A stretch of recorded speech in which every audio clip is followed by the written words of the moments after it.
Hi, I'm Annie Botticelli, and this is the Storyteller Forecast for Virgo for October 2015. Go to my website, aspiritualspark.com, where you can see more about my current offerings, and you can become part of my VIP crew by signing up for my free email newsletter, where you get instant perks and more goodies to come.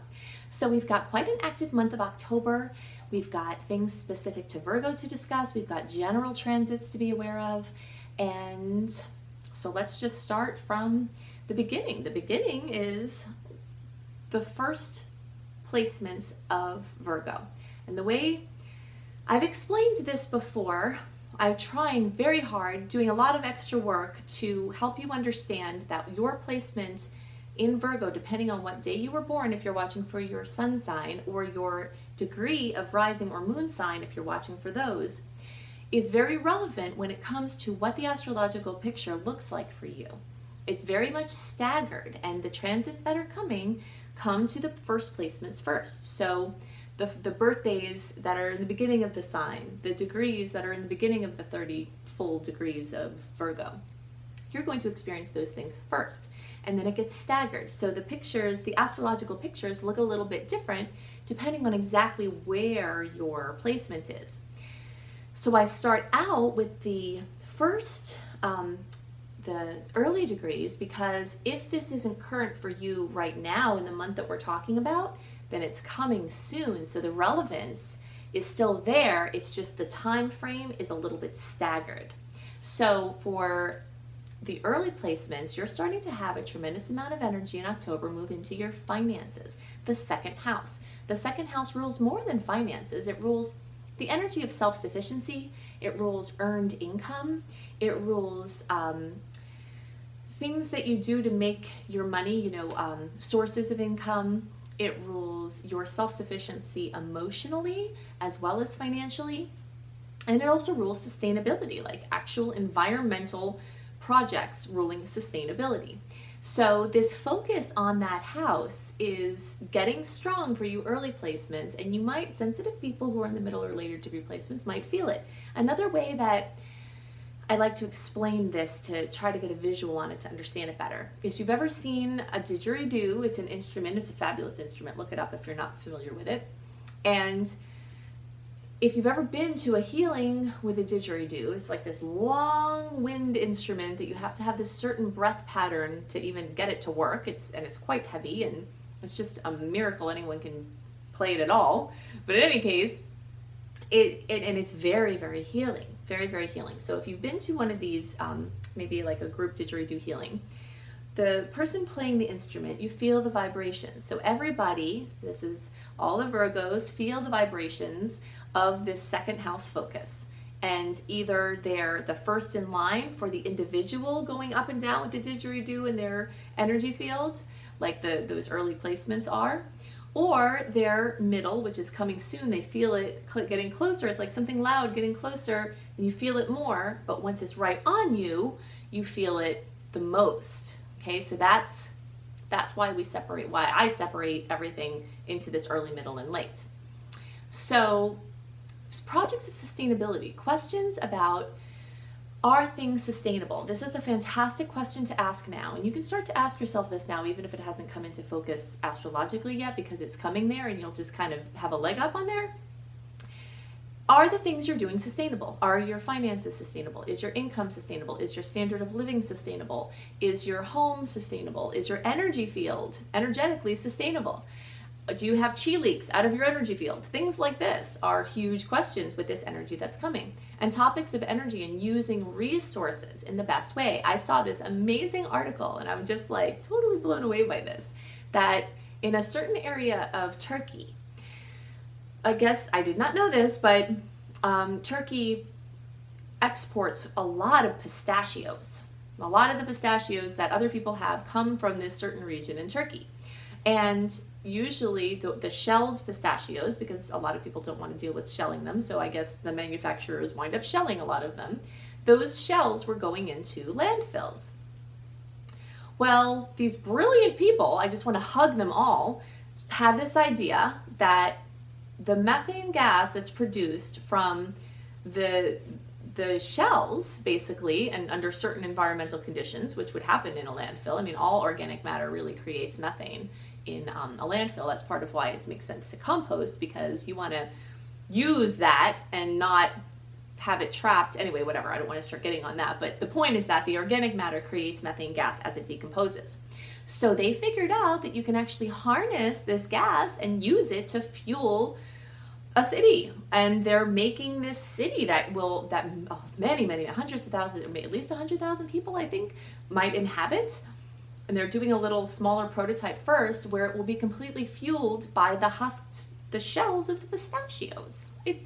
I love it so much. It's making me crazy right now. But in any case, this type of thing, this is the energy of the second house. You know, it's like, how are you going to make things sustainable? You know, there's a problem and then there's a solution, and what are you going to do to make things sustainable? And that's the topic that's coming up on every level. So be asking yourself that question, and then you'll be able to master the energies of these transits that are either present for you now in October or are coming soon.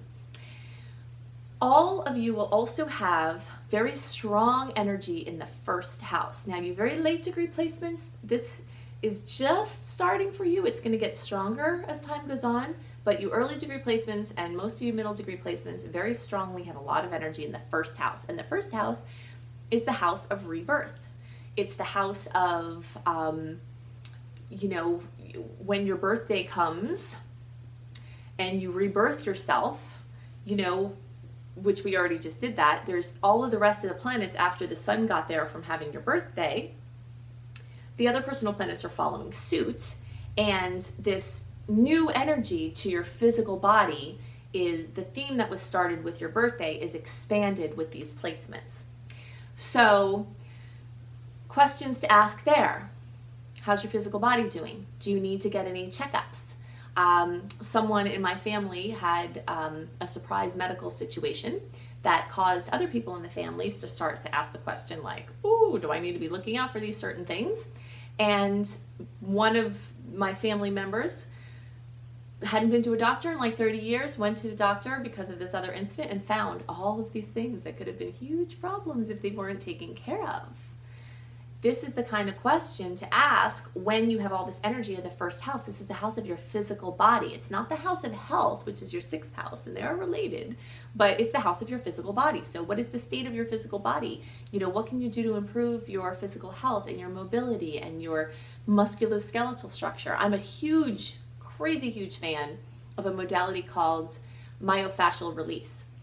If you've never done myofascial release, then, oh my gosh, this is a good time to do that with all this energy. The fascia is basically, if you like were to take two pieces of cardboard and glue them together, and then you open up, you know, that and that sticky like glue from between, the glue is wet still. You go like that sticky stuff. You have that in between musculoskeletal connections in your body. And if you get chiropractic work done, but you're not also getting myofascial work done, then there's a good chance that you keep getting the bones keep popping back in place due to this fascia tightness. So it's just really profound. And we have our patterns, our life patterns woven into our musculoskeletal structure. So if you're trying to really make changes in your life and you're doing all of this inner work and these emotional things and you're taking better care of yourself, working on the musculoskeletal level and the many different ways, chiropractic is another wonderful way, and you can use multiple modalities, can really shift out of your musculoskeletal matrix the tendency to go back into old programs.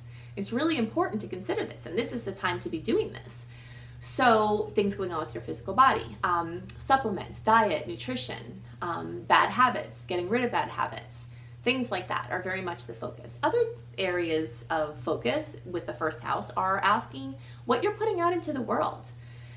You know, is your job, does it adequately portray the energy that you see yourself as? You know, if people know you from your job and you think of yourself as this whatever, are you resonating with that anymore? Did you ever resonate with it? But most importantly, are you resonating with it now?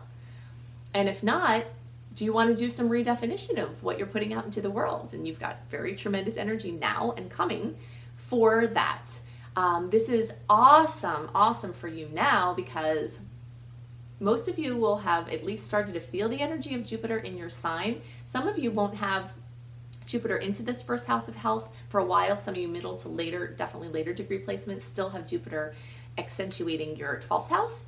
But in the times to come, for some of you and for the rest of you, it's already happening. The great expander Jupiter is giving you a long-term boost in this first house. So anything I'm saying about the first house, there's certain quicker moving planets that are bringing shorter term focus there, but then there's also a slower moving planet that's bringing longer term energy there, as like a theme that is beginning and is going to be there for a while. You know, this redefinition of yourself.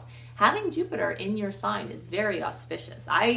You probably always see me light up when I talk about Jupiter. I'm a Sag, so Jupiter is my ruling planet, and it makes me giddy. I love Jupiter because I think it's awesome, but it does bring challenges as well. Every planet has an off side, or a side that things don't manifest quite as positively, but Jupiter is the planet of positivity. Jupiter is the planet of expansion and growth and opportunities and luck.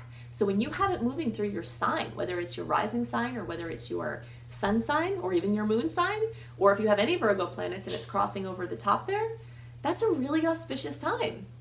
So you've got that going on, and the energy is stronger when Jupiter is closer to that degree of wherever your placements are. But if you have multiple placements in Virgo, you might have the whole year of Jupiter hitting off of one of your planets. You know, you'd have to see your chart to do that. You can look for a free birth chart online to check that out.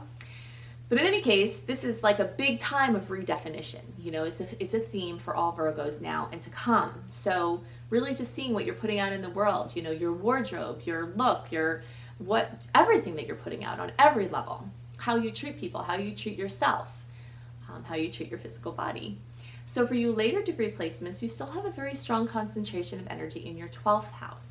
The 12th house is the house of like the attic of our house, of our being, of our temple. It's like the more neglected or less focused on place, the place where we put things that we don't want to think about or deal with, that we don't know what to do with. And you know, there's dust and there's cobwebs and there's critters and who knows what's there, but there also were treasures. There's things that you find that you're happy to find, and things that you find that you're happy to find that you didn't know were there, you know, refinding things. It's a magical place. Very, very fertile and ripe with possibilities. But it's not always very comfortable to look at those places. So you later degree placements still have Jupiter moving through there. You've got the personal planets congregating there, and it could be a little bit uncomfortable, you know. So if that's going on, my recommendation is to do self development work. You know, this is the best indicated way to manage anything in that house, because when you have something that's coming up as a pattern that you don't want to look at it, and you actually look at it, then it goes away in the light. You know, it gets integrated in the light, and you have that opportunity now. Things you do now can really serve you for the rest of your life if you actually do something with them. One of my favorite ways to do this is a book I talk about very regularly called The Presence Process by Michael Brown. It's like amazing for working with 12th house stuff. Also the dreams at night you have, working with the symbolism in dreams, working with, if you do any lucid dreaming or working with lucid dreaming, connecting with guides, mystical connections, meditation is also very strongly indicated. Taking a rest. The 12th house is the house of sabbatical. It's the house of rest. It's like kind of the reclusive monk on the mountain, taking time and just like being able to tune into the subtle vibrations by not having the madness and chaos around them. So even if you've got a lot of activity in other sectors of your life that are really getting lit up now, this would be a really good time to have the counterbalance there of solid meditation time, solid quiet time where you can regroup and stay connected with yourself and nature.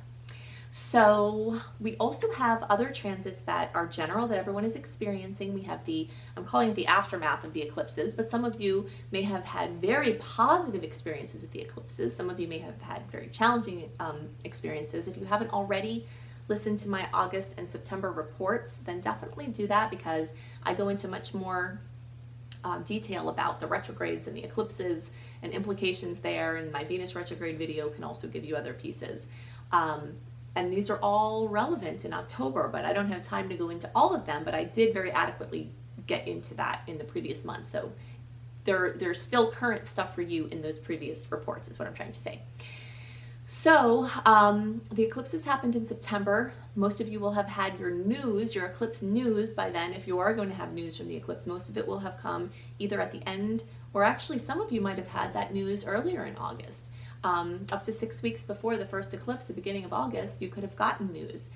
Pieces coming in through August, coming in through September. A very small percentage of you who haven't received your news yet, it could come in October. And it could be really good news, or it could be really challenging news, or you could get a little of both. So that's current in October still. We also have Venus retrograde shadow period finally ending October 9th. When you are making a U-turn on a road and you have to slow down to go the other way, that is the energy that best describes what it looks like when a planet is slowing down to go retrograde or slowing down to go direct from having been retrograde.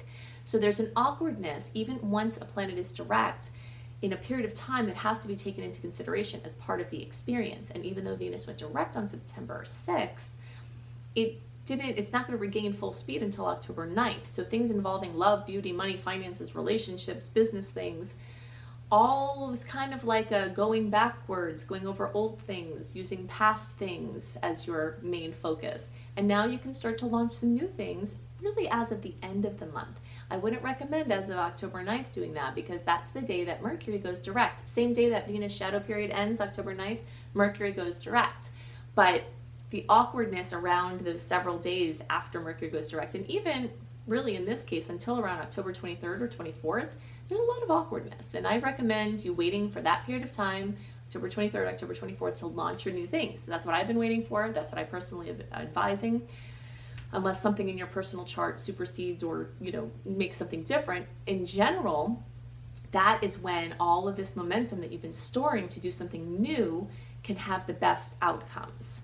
And part of that is because Mercury retrograde shadow period will be done the 24th. Venus shadow period will have already been done. The eclipse news will very likely, all of it will have come in. Might take up to 6 months for it to all kind of shake down, but the most active time will have ended. And you have Jupiter making a conjunction with Venus, and Venus making a trine to Pluto. So after Venus has been kind of being challenged with this retrograde and having some challenging aspects at the beginning of the month on the 10th and 16th with Saturn and Neptune, by this time Venus has got this beautiful energy, and Venus rules love, beauty, money, business, etc. So, that's part of why I'm recommending that period of time. So I can't see what's going on in your individual chart. If you'd like some assistance with that, you can see and look into my coaching programs on my website, which is aspiritualspark.com. Soon, depending on when you're watching this, you'll also start to see some graduates who feel ready for my astrology apprenticeship program. You'll start to see some of them popping up on my apprentice page if you're interested in working with them. And definitely sign up for my free email newsletter, because the people in my VIP group get access to things that often many other people don't even know about. So I hope you have a wonderful month, and I'll see you next time.